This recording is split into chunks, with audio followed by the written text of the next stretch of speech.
السلام علیکم مینوال، امید لرم چې تاسو به ټول روغ جوړ به عزتمنو د خیبر پښتونخوا مشهور خواجه سره ګلچاخت عزتمن عمر لته د د ګلچاخت څخه په هغه پاکه خاور باندې څنګه چا اخر غلط کار نه کول.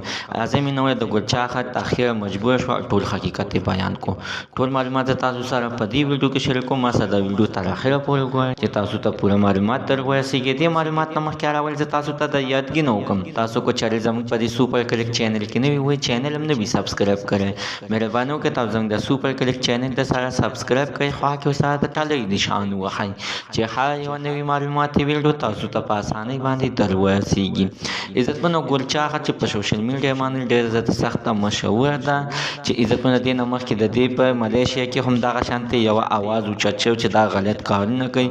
عزتمنو د هغې د پاکولو دپاره ګلچاخت مکې ته تلله، بیا کې د عمره یې وکړه، د هغه قسطه غټه تېښتې د ځان نه یعنې کټ کړ چې اوس عزتمنو په دې مازدیګري کې ګلچاخت ټول حقیقت ښکاره کړو او ویې ویلې چې په دې پاکه خاوره ما سره داسې غلط کارونه کېږي او خلکو رانه داسې غلط کارونه غوښتنه کړې ده، خو زه یې نشم ویلی ځکه چې دا ځای داسې دی چې دلته کې یعنې د وینا دغه خبرې د وینا نه ده چې کله زه خپل وطن پاکستان ته چې کله زه لاړه شم زه به دا ټول حقیقت ویم. خو مینوال تر اوسه پورې دا نه معلومیږي چې اخر چا ورسره داسې غلط کار کړی دی چې دا مجبوره شوه او دې د خولې نه هغه ټول بړا سره ووتلو او ټول حقیقت یې یعنې ښکاره کوي.